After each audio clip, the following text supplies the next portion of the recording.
On va commencer avec la question d'Aurélie. Avec le retour du froid, j'ai vu revenir des engelures et des crevasses sur mes doigts. Avez-vous un remède efficace? Je partage déjà ce gros Question de Maya L de Paris.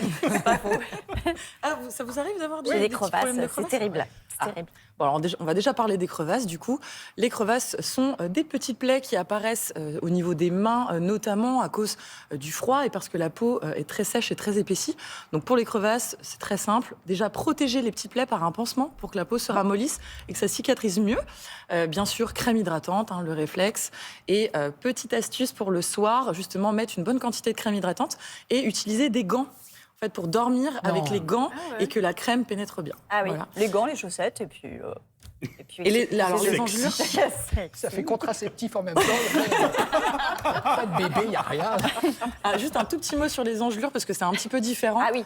Les engelures, ce sont des lésions inflammatoires. Donc ça donne des petites plaques rouges ou des petites boules un peu douloureuses au niveau donc, des pieds ou des mains. C'est aussi lié au froid, bien sûr.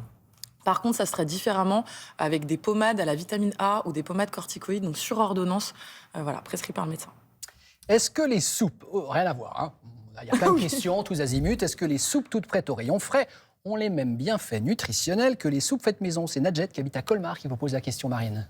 Évidemment, les soupes maison sont excellentes pour la santé grâce à leur teneur en légumes, donc en fibres. Alors, il faut éviter de trop les saler quand même et de mettre un peu trop de matière grasse.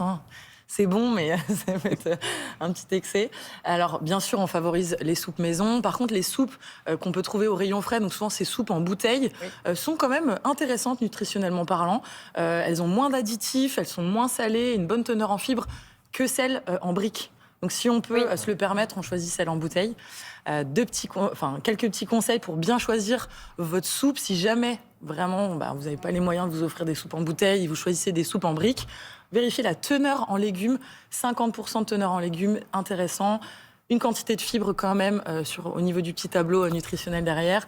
Peu salé et pas ou peu d'additifs. Question de Christopher de Lorient. Je dois prendre rendez-vous avec un spécialiste pour vérifier si mon fils de 12 ans a une scoliose. Si c'est confirmé, quelles peuvent être les conséquences?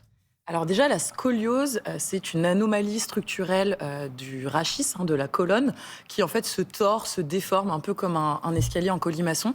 Et donc, elle peut avoir plusieurs causes, en fait, cette scoliose.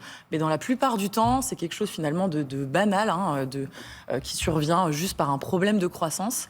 Et donc, 3 situations différentes pour répondre à ce monsieur.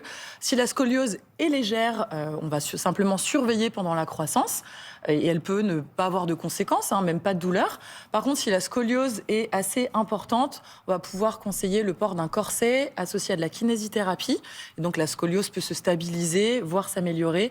Et si vraiment elle est très très très sévère, on peut envisager la chirurgie et donc redresser le dos. Et ça peut complètement se gommer, une scoliose, ou on garde quand même toujours une fragilité? On peut garder quand même une déformation. On peut pas. Alors, à la chirurgie, ça va remettre le dos droit. Par contre, si on porte un corset, on va limiter la déformation. On peut la contrôler en fait pendant la croissance.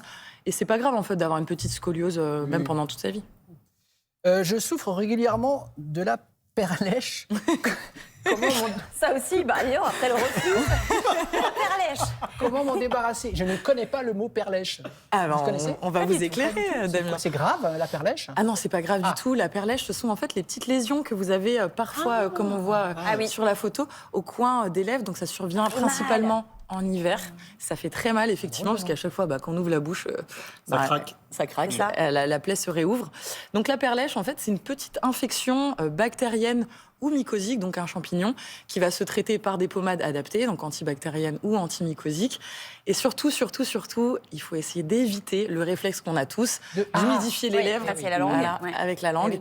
Donc ça, on évite de le faire en hiver, parce que ça peut provoquer la perlèche. Qu'est-ce qu'on apprend comme chose dans cette émission?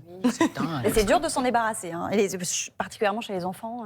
Ça peut durer plusieurs semaines, donc il faut bien faire le traitement.